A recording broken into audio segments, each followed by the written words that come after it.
মানে দুখীয়া মানুহক বিশেষকৈ পুলিচে নিজৰ কেৰেক্টাৰ বদলাব লাগিব। আগতে যি দাবী হুমকি মাৰি যি ধৰণে চলিছিল সেই ব্যৱস্থা নচলিব। পুলিচৰ শীৰ্ষতম অফিচাৰ হ'লেও তেওঁ এৰেষ্ট হ'ব।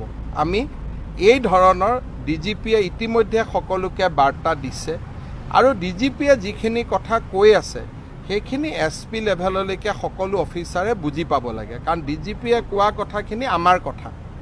আৰু সেইকাৰণে আজি আমি SPৰ বিপক্ষেও আমি একশ্যন লৈছোঁ আৰু এনেকুৱা ধৰণে দুখীয়া মানুহক যন্ত্ৰণা দিয়াৰ যদি অভিযোগ পোৱা যায় আৰু যদি প্ৰমাণিত হয় আমি সকলোৰে বিপক্ষে ব্যৱস্থা ল'ম আৰু সেই ক্ষেত্ৰত ডিজিপিক আমি ফুল অথৰিটি দি থৈছোঁ।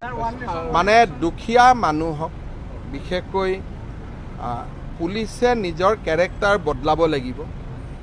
আগতে যি দাবী হুমকি মাৰি যি ধৰণে চলিছিল সেই ব্যৱস্থা নচলিব।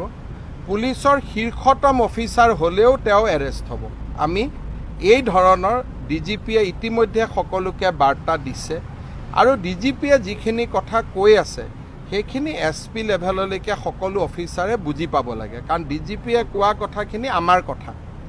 আৰু সেইকাৰণে আজি আমি SPৰ বিপক্ষেও আমি একশ্যন লৈছোঁ আৰু এনেকুৱা ধৰণে দুখীয়া মানুহক যন্ত্ৰণা দিয়াৰ যদি অভিযোগ পোৱা যায় আৰু যদি প্ৰমাণিত হয় আমি সকলোৰে বিপক্ষে ব্যৱস্থা ল'ম আৰু সেই ক্ষেত্ৰত ডিজিপিক আমি ফুল অথৰিটি